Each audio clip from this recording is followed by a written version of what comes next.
My wife's trainer snapped, "Get lost before you embarrass yourself, old man."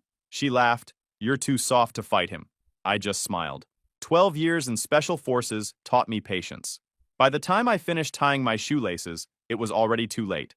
Hey Reddit, I, 52 male, spent 12 years in Army Special Forces before my knees and back decided civilian life wasn't optional anymore. Not a superhero, just a guy who learned to stay steady when things go sideways. Been married to Laurel for 15 years. That night I was sitting in my truck at 10:23 p.m. on a Wednesday, watching my wife's car pull into our driveway 3 hours after her gym closed for the night. She didn't spot me immediately. I was parked half a block down with the lights off, just watching the way I used to observe supply routes in Iraq for IED placement patterns. When she finally walked past my truck heading toward the house, she was on her phone laughing at something. That laugh she used to save for me back when things were good between us. I gave her 10 minutes to get inside and settled. Then I walked in through the front door like nothing was unusual. Laurel was in the kitchen making herself tea. She jumped when I came in. Not a casual startle.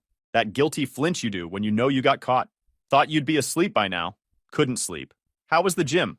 She recovered fast. Too fast. Intense. Kellen really worked me tonight. New routine focusing on lower body strength. Kellen. That was the 4th time that week his name came up before I even asked. People who aren't hiding anything don't just volunteer information out of nowhere. They answer your question and move on. But Laurel had been dropping his name into every conversation about her workouts lately, trying to make it seem normal. Innocent. Routine. You shower there? Obviously, why wouldn't I?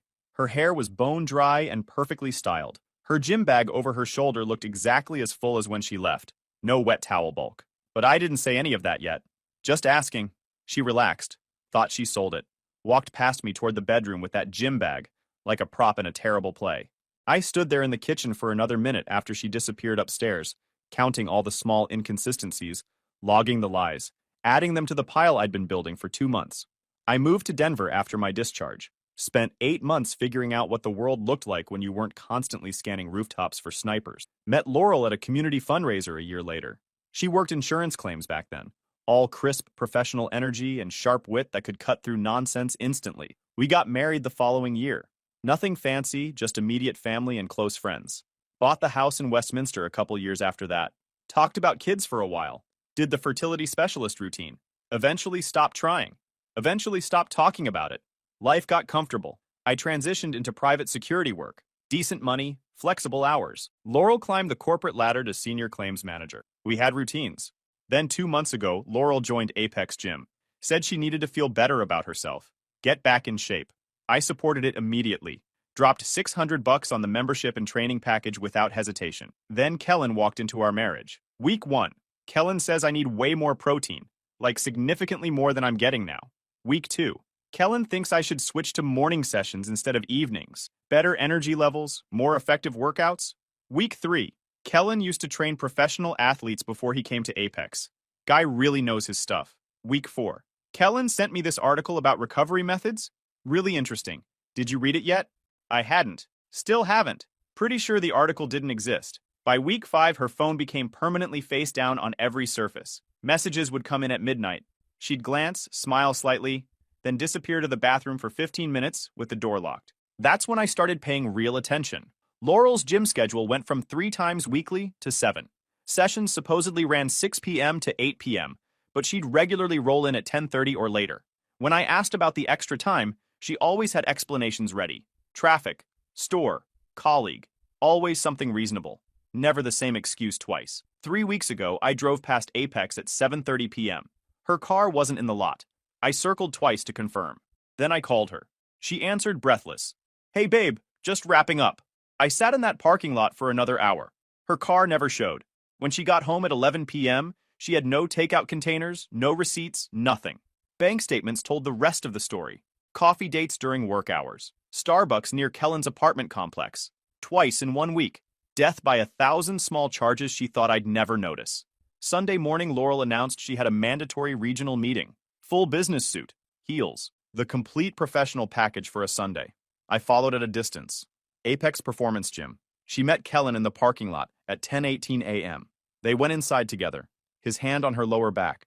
That possessive touch. I parked across the street and watched. They came out 2 hours later. No gym bags, no workout clothes. Just his hand on her back again as they walked to their cars. I photographed the entire sequence.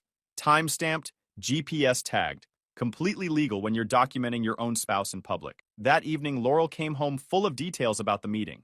Who said what? Which initiatives got approved? She was genuinely skilled at lying. Almost convinced me if I hadn't watched her spend 2 hours with Kellen instead. How's your dad doing? I asked Monday over dinner. Laurel's father, Edwin. Stage 4 lung cancer. Diagnosed 6 months ago. About the same. The chemo's really rough. Been thinking we should visit him this weekend? He's actually in a clinical trial right now. They're restricting all visitors. Edwin wasn't in any clinical trial. I'd called his oncologist that morning to verify. But Laurel didn't know I'd been making those calls. Didn't know I'd been quietly coordinating with his medical team for months. I'd been working massive overtime for 4 months specifically to cover treatment costs insurance refused.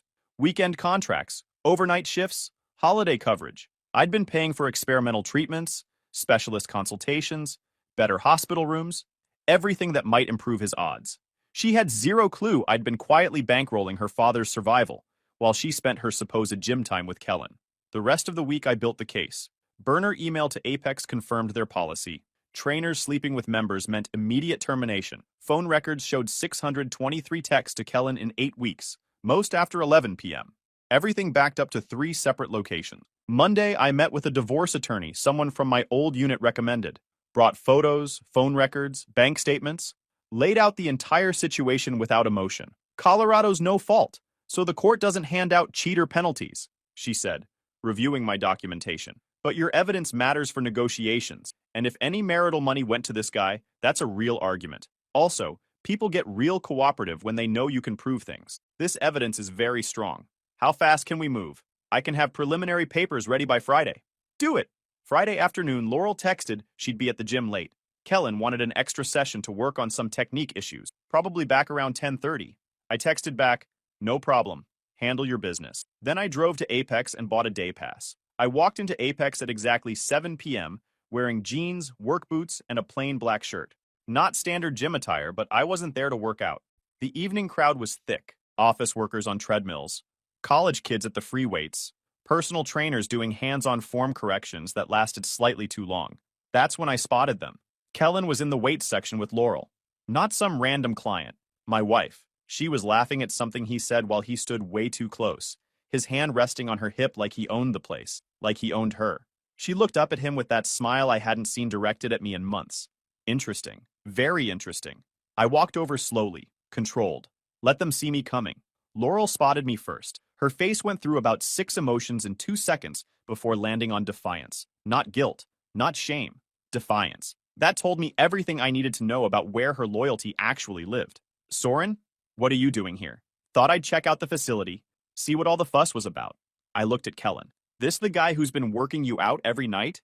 Kellen puffed up immediately. 6'3", maybe 225 pounds of gym muscle. The kind of guy who'd never been in a real fight, but thought bench pressing heavy made him dangerous. You need to leave, Kellen said, stepping in front of Laurel like some kind of protector. Members only during peak hours. Bought a day pass 30 minutes ago. Check with your front desk if you need to verify. Laurel grabbed Kellen's arm. Actually grabbed it. In front of me. Don't worry about him, baby. He's harmless. Too soft to do anything about it. Baby. She called him baby. Right to my face. I smiled. Not a friendly smile. The one my squad used to call my counting bodies smile. Soft, I repeated. That's a fun word. Kellen took this as encouragement. Classic mistake. He stepped closer, entering my space, playing to the small crowd that was starting to notice the tension. Laurel's told me all about you, he said loud enough for everyone nearby to hear. Said you've been neglecting her for years. Too busy with work to notice what's happening in your own house? Too old and tired to keep your wife satisfied? People around us slowed down. One guy paused his set. The front desk manager noticed and started moving closer, phone in hand. Witnesses gathering. Cameras everywhere. Perfect. That right? I kept my voice level. Almost bored. She tell you anything else? She told me you're a washed-up has-been who can't perform anymore. Kellen was grinning now, feeding off Laurel's approving nod. That's why she needed a real man. Laurel actually laughed. That same laugh I used to love. Now aimed at me like a weapon. Just go home, Soren, she said, with this condescending tone that made my teeth itch. You're embarrassing yourself. Kellen could break you in half without trying. You're too old for this. Accept it. I turned to her slowly. 15 years of marriage, 4 months paying for your father's cancer treatments, And this is what I get? Standing here watching you hang off some gym bro like a participation trophy? That stopped her for about 2 seconds. What are you talking about? Dad's treatments are covered by Medicare. Sure they are, sweetheart. Keep telling yourself that. I looked back at Kellen. You done talking? Or you want to back up all that tough guy energy? Kellen's face hardened. You threatening me, old man? Threatening? Nah. I smiled again. Just curious if you're as tough as my wife thinks you are. Because from where I'm standing, you look like a guy who's never actually been hit in his life. Soren, stop it! Laurel snapped. You're making a scene. Just leave before Kellen has to teach you a lesson. Teach me a lesson. I laughed. Actually laughed. Sweetheart, I spent a long time learning how to stay calm when things get loud. Your boy toy here teaches spin class and sleeps with married women. Slight difference in curriculum. Kellen's face went red. The challenge to his manhood in front of a growing audience, with Laurel watching, was more than his ego could handle. All right, old man. His right hand curled into a fist. You asked for this. Laurel actually smiled, like she was about to watch her new man put me in my place. And just like that, he took the bait. Kellen's first punch came exactly how I expected. Right cross, all his gym power behind it, aimed at my jaw. I shifted left, minimal movement. His fist sailed past my ear and connected with the weight rack behind me. Metal crashed, plates hit the floor. Kellen howled, cradling his hand. The gym went quiet. That looked like it hurt, I said calmly. Want to try again? Or are you done? Laurel's face had gone pale. Kellen, I'm fine. He wasn't. His hand was already swelling. But ego's a heck of a drug. He came at me again. Tried to tackle this time, using his size advantage. I sidestepped, grabbed his collar, used his momentum to redirect him face first into the rowing machine. Clipped my shin on a bench doing it. Stung like heck, but adrenaline makes you pretend you don't feel anything. He bounced off and hit the floor hard. Scattered equipment everywhere. Someone nearby started recording. Multiple phones came out. Stay down, I said. Not angry, just matter of fact. It's over. But Kellen was too embarrassed to quit. Too aware of Laurel watching. He scrambled up, face flushed and bleeding from a cut above his eye, and charged again. This time I didn't bother being gentle. I caught his arm mid-swing, pivoted, and put him on the ground using a basic takedown we learned week 1 of combatives training. His face hit the mat hard. I dropped my knee on his back, pinned his arm behind him at an angle that let him know exactly how close he was to a dislocated shoulder. Stop! Laurel screamed, rushing over. You're hurting him! Get off him! He came at me 3 times in front of 20 witnesses, I said without moving. I defended myself. There's a difference. The manager was on the phone with 911. Good. I wanted this official. Soren, let him go! Laurel was crying now. Crying for him. Please! I looked at her for a long moment. My wife of 15 years. Tears streaming down her face, begging me to release the man she'd been sleeping with. The man she'd chosen over our marriage. Over loyalty. Over everything we built. You chose this, I said quietly. Remember that. I released Kellen's arm and stood up. He stayed on the ground, groaning, not eager for round 2. 2 staff guys rushed in and grabbed my shoulders, like I was the problem. I didn't fight them, just put my hands up and let them pull me back. I'm done. He's done. We're all done. The cops arrived 7 minutes later. 2 officers who separated everyone like dads, breaking up teenagers at a party. Nobody looked convinced of anything yet. Sir, can you tell us what happened? The lead officer had his notepad out. His tone was flat, cautious. I came to check out the gym. My wife's trainer got aggressive when I asked questions about their relationship. He threw a punch that missed, then tried to tackle me, then came at me swinging again. I defended myself. The officer didn't react, just wrote. Anyone else see how this started? A college kid with his phone still out stepped forward. The big dude definitely swung first. The older guy just dodged and the trainer hit the weight rack. Then the trainer charged him like twice more. Older dude barely did anything, just redirected him. 3 more people confirmed the same story. Multiple videos showed the same sequence. The officer's posture shifted slightly. Kellen throwing punches. Me redirecting. He attacked my boyfriend! Laurel was trying to spin it. He came here looking for a fight. The officer looked at her, then at me, then at Kellen still on the ground holding his shoulder. Ma'am, every witness says your boyfriend threw the first punch. Multiple recordings confirm it. Your husband hasn't thrown a single punch from what I'm seeing. He provoked him! Words aren't assault, ma'am. Fists are. Kellen was helped to his feet by one of the gym staff. He looked pathetic. Split lip, swelling eye, hand that was definitely going to need an x-ray. All that gym muscle, and he couldn't land a single hit on a 52-year-old with bad knees. You want to press charges? The officer asked me. I thought about it. Looked at Kellen, humiliated in front of everyone. Looked at Laurel, mascara running, finally seeing her lover boy for what he really was. No, I said. I think he's learned enough for tonight. The officer nodded, made some notes. We'll need statements from everyone. You're free to go when we're done. I turned to Laurel one last time. She looked broken. Not because of me, because she'd just watched the man she thought was stronger, better, more exciting get handled by someone she'd written off. I wasn't wrecked, but I wasn't untouched either. Shirt tugged sideways, knee barking, shin bleeding a little where I'd clipped that bench. When you get home tonight, divorce papers will be on the kitchen table. My lawyer has copies of photos from your coffee dates with Kellen, text messages, phone records, everything. Her face went white. You've been tracking me? You made the mistake of thinking I was too soft to notice what was happening in my own house. I looked around the gym one last time. At the people still recording. At Kellen being helped toward the exit by staff. At Laurel standing there realizing her whole fantasy just collapsed. The house is in my name. Cars are in my name. Joint accounts? My lawyer had me separate the funds legally yesterday. Everything documented properly. You can't do this. Already done. Oh, and Laurel? Might want to ask Kellen about his employment situation. Apex doesn't appreciate trainers who create this kind of publicity. I straightened my shirt, nodded politely to the officer. Enjoy your workout. Then I walked out into the Denver evening, hands steady, heart rate coming down. My phone started buzzing before I even reached my truck. A couple texts. One from a buddy who still lurks on neighborhood pages. One from a coworker asking if that was me. Laurel's sister Amanda calling repeatedly. Texts escalating from, "What did you do?" to, "We need to talk right now," to, "This is going to destroy her." I ignored them all, turned on the truck, sat there for a minute with the engine running, letting the adrenaline settle. My hands weren't shaking. Heart rate was normal.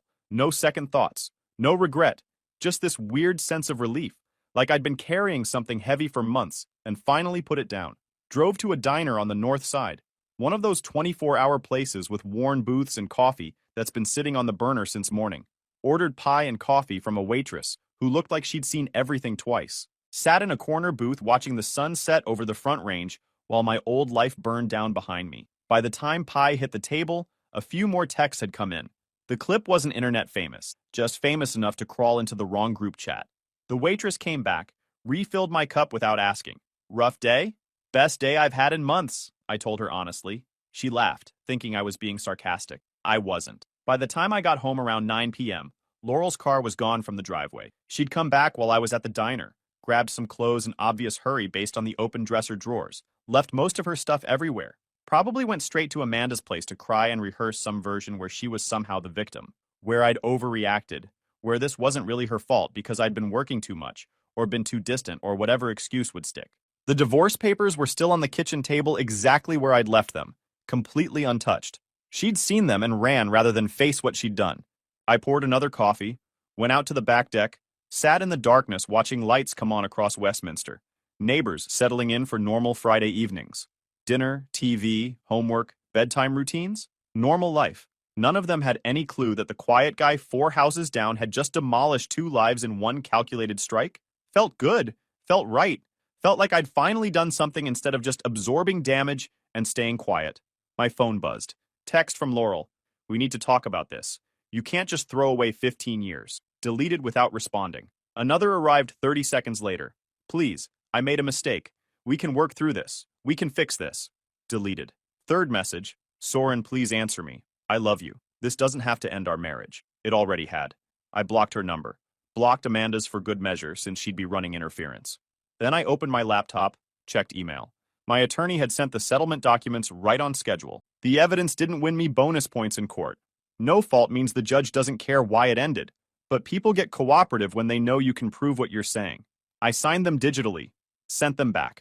Tomorrow, I'd pack Laurel's remaining stuff, put it in storage under her name, send her the key, clean, efficient, no drama. That night, I was just going to sit there and enjoy the peace. The next 3 weeks were chaos. Over the weekend, the clip spread to a couple Denver fitness pages. Not front page news, just the kind of thing locals pass around when they're bored. Bounced around neighborhood groups and the kind of group chats where grown adults still type in all caps. Famous enough that everyone in Laurel's circle saw it by Monday. Comments called me everything from legend to psycho. Most just enjoyed watching Kellen eat floor. Laurel tried everything to reach me. Emails, texts from different numbers, messages through mutual friends. Her sister Amanda showed up at my door twice demanding I take her back. I told Amanda the same thing both times. Your sister made adult decisions. Now she gets to deal with adult consequences. The divorce moved forward without complications. Laurel tried fighting for half the house, but the adultery evidence made her ask for less, and my lawyer wasn't feeling generous. She got her car, her retirement account, and $8,000 in cash. I kept the house, my accounts, and my self-respect. The real chaos came from unexpected directions, though. Laurel's father, Edwin, called me 3 days after the gym incident. I almost didn't answer. Figured he was calling to defend his daughter, tell me I'd overreacted, ask me to reconsider the divorce. Soren, it's Edwin. Hey Edwin, how you feeling? Better, actually. The new treatment protocol you arranged is working. Doctors are cautiously optimistic. Tumors are shrinking. Long pause. I hadn't expected this conversation. Laurel told me what happened, he continued. What she did, what you did. And son, I need to tell you something important. I waited, staring out my window at the Denver skyline. About 6 months ago, Laurel came to me asking questions about my treatment costs. Wanted to know how much insurance was covering, what I was paying out of pocket. I told her Medicare was handling most of it, but there were significant gaps. Treatments they wouldn't cover. Specialists they wouldn't approve. My stomach tightened. She never mentioned it again after that conversation, Edwin said. Never offered to help financially, never asked about bills, never brought it up. I assumed she was just curious. But Soren, my oncologist, told me last week that an anonymous donor has been covering everything insurance refused. Experimental treatments, specialist consultations, upgraded care facilities. Told me it's been happening for 4 months straight. Tens of thousands of dollars. Edwin, it was you, wasn't it? His voice cracked slightly. The timing matches perfectly. Laurel said you'd been working massive overtime. She assumed it was just extra projects, extra clients. Never occurred to her you were paying for her father's cancer treatments while she was off with her trainer. I didn't answer immediately. Wasn't supposed to be having this conversation. Why? Edwin asked. Why do this for me when you knew what she was doing to you? Because you didn't deserve to suffer for your daughter's choices. You're a good man dealing with something terrible. Money could help. I had money. Simple as that. He was quiet for a long moment. I heard him take a shaky breath. I told Laurel yesterday, Edwin finally said. Told her everything. How much you've been paying. How you never said anything. Never asked for credit. Just made sure I got the best care possible regardless of cost. How'd she take it? Like she got hit with a truck. Started crying. Said she had no idea. That she thought I was just getting standard Medicare coverage. That if she'd known... He trailed off.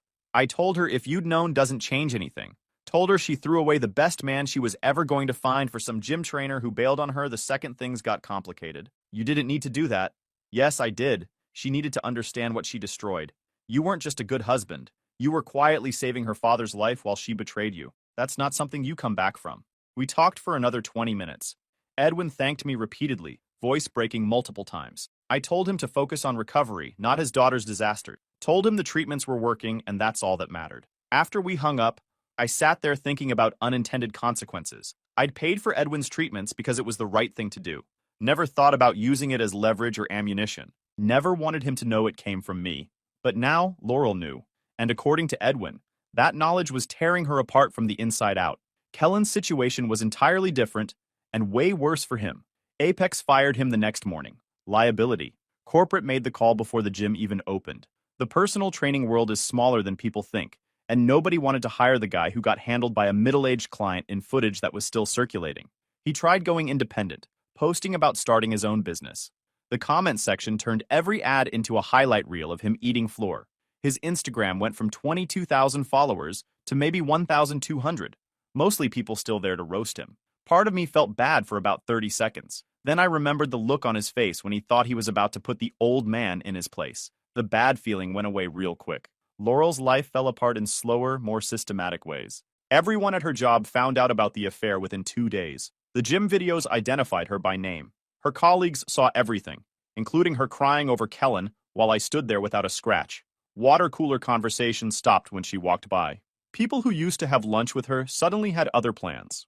The professional network she'd spent years building started falling apart. Her boss, a woman who'd mentored Laurel for 5 years, called her in for a private conversation. Didn't fire her. Couldn't, really. No policy violation. But her boss made it crystal clear that Laurel's career had hit a dead end. No more promotions. No more high-profile assignments. No more recommendations for advancement. The corner office she'd been working toward for 3 years went to someone else. She moved in with her sister Amanda initially. That arrangement lasted exactly 2 weeks before they had a massive fight. Amanda, who'd been divorced herself and rebuilt her life alone, had zero patience for Laurel's victim act. The studio apartment in Thornton was what she could afford on short notice. Big downgrade from our house in Westminster. One room, kitchenette, shared laundry in the basement. The kind of place you live in when you're starting over from scratch. The kind that reminds you every single day what you lost and why you lost it. Her friends picked sides faster than I expected. Most sided with her initially. Divorce makes people tribal. But then Edwin started telling people about the cancer treatment payments. About how I'd been quietly funding his survival while Laurel betrayed me. That changed things fast. Several friends stopped talking to her entirely. Others got distant and judgmental. Called her selfish. Said she'd thrown away a good man for nothing. The social circle we'd built together over 15 years basically fell apart for her. People still talked to me, invited me to things, asked how I was doing. Laurel got frozen out. Not because I asked them to, because people don't respect someone who betrays loyalty that hard. I heard all this secondhand through mutual acquaintances. Didn't reach out. Didn't gloat. Just let reality do its thing. 6 weeks after the divorce finalized, I ran into Laurel at a grocery store. She looked different, worn out in a way that went deeper than just being tired. Hair pulled back in a messy ponytail, dark circles under her eyes, wearing old sweats instead of the designer athletic wear she used to favor. She spotted me in the produce section while I was picking out vegetables, froze for a second, then walked over hesitantly, shopping basket hanging from her arm. Soren. Laurel. Nobody said anything for a minute. Other shoppers moved around us, oblivious. How are you? She asked quietly. Good. You? Been better. She looked down at her basket. Instant ramen, frozen dinners, generic brand everything. Living in Thornton now. Studio apartment. I nodded but didn't offer sympathy. My dad's doing really well, she continued. Treatment's working. Doctors are saying he might actually beat this. They're talking about long-term remission. That's genuinely good news. Yeah. Her voice cracked. He told me. About the payments. About you covering everything. All those experimental treatments. The specialists. The upgraded care. I waited. Why didn't you tell me? Her eyes were getting wet. I honestly thought Medicare was handling most of it. I had absolutely no idea you were working yourself into the ground to save my father while I was... She couldn't finish. Would it have mattered? I asked calmly. Would you have made different choices if you'd known? She opened her mouth, closed it, looked away. You made your choices based on what you wanted, I said. Not based on what I was doing or sacrificing. The money doesn't change the basic truth. You wanted something else more than you wanted our marriage. I know. She wiped her eyes. I wish I'd known. Wish I'd appreciated what I had instead of chasing something shallow and pointless. Yeah, most people wish that. After it's gone and it's too late. Laurel took a shaky breath. Is there any chance? No, I said before she could finish. There's not. She nodded slowly, accepting it. I deserve that. You deserve what you chose. You chose Kellen over stability. You chose excitement over loyalty. Adults make choices, but choices come with consequences that don't give a darn about regret. I know. Believe me, I know. She looked at me directly. Her face hardened. Kellen stopped returning my calls immediately after getting fired. Blocked my number the same day. I tried contacting him for weeks. Nothing. Like I never existed. Shocking. I was such an idiot. Not looking for sympathy. Just stating facts. Threw away a good man, a good marriage, a good life for what? For some trainer who pretended to care because it fed his ego. The second things got hard, he vanished. Yeah, you were. We stood there another moment. Two people who used to share everything. Now basically strangers. I should go, Laurel said finally. Then she hesitated. I really am sorry. For all of it. For what I did. For what I threw away. For being too blind and selfish to see what I had. I know you are. Does that matter? No, not really. But I believe you mean it. She nodded, getting that some things can't be fixed with apologies. Then she walked away toward the checkout, shoulders slumped. I went back to shopping for dinner for one. Felt nothing watching her leave. No satisfaction, no anger, no regret, just nothing. That was probably the healthiest thing I'd felt in months. Feeling nothing meant I'd actually moved on. Update. Need your advice on something alright Reddit. I need to pick your brains on this one because honestly I'm torn. Edwin, my ex-wife's father, is still fighting cancer. Remission was looking good for a while, but last week his oncologist called with news that it's back. Aggressive. They want to try a new experimental treatment protocol, but surprise, surprise, insurance won't cover it. We're talking another $47,000 out of pocket over the next 6 months. Edwin called me yesterday, voice shaking. Said he understood if I couldn't help anymore, if I didn't want to. if it was too much to ask after everything that happened. Said he wouldn't blame me one bit for walking away. His own daughter sure as heck isn't stepping up. Apparently Laurel's studio apartment budget doesn't leave much room for cancer treatments. Here's where I'm stuck. Edwin has been nothing but good to me. Even before I married Laurel, he treated me like a son, taught me to fish, helped me install the deck on our first house, sat with me after bad days when I first got out of the army, and didn't know how to be a civilian anymore. When his daughter destroyed our marriage, he called to apologize for her, told me I deserved better, never once asked me to reconsider or give her another chance. The man didn't do anything wrong. He's just dying of cancer, and his daughter happens to be a disloyal piece of work. But here's the thing. I'm not married to Laurel anymore. Edwin isn't my father-in-law. He's just some guy I used to know who happens to need money I have. Every dollar I spend on his treatments is a dollar that could go toward my future, toward actually building something new instead of staying connected to a past I worked hard to demolish. And yeah, there's a petty part of me that thinks, why should I keep saving a life that belongs to the family of someone who betrayed me? Laurel's out there living her consequences-filled life, and every time Edwin gets better, it's because of money I earned. Money I could have spent on literally anything else. But then I think about Edwin sitting in that oncologist's office alone. Think about him calling me instead of his own daughter, because he knew I was the only one who might actually help. Think about the man who never once made me feel like an outsider in his family, even when his daughter was actively sabotaging our marriage behind my back. Special forces taught me to identify weaknesses and exploit them. Edwin's situation has a big one. Me. I'm the load-bearing wall in his treatment plan. If I walk away, the whole thing collapses. So here's the question. Do I keep paying for my ex-father-in-law's cancer treatments? Arguments for, he's a good man. He didn't betray me. Walking away might literally kill him. I can afford it. Sometimes doing the right thing means doing it for people who can't repay you. Arguments against, he's not my family anymore. His daughter is the reason for that. I owe him nothing. Every dollar spent is a connection maintained to a past I'm trying to leave behind. This money could go toward my future instead. I genuinely don't know what the right move is here. Part of me wants to write the check tonight and not think about it. Part of me wants to finally, completely, cut every tie to that chapter of my life. Edwin gave me until Friday to decide. What would you do?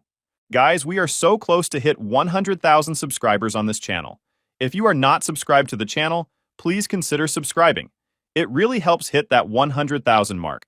Thanks for making this dream come true.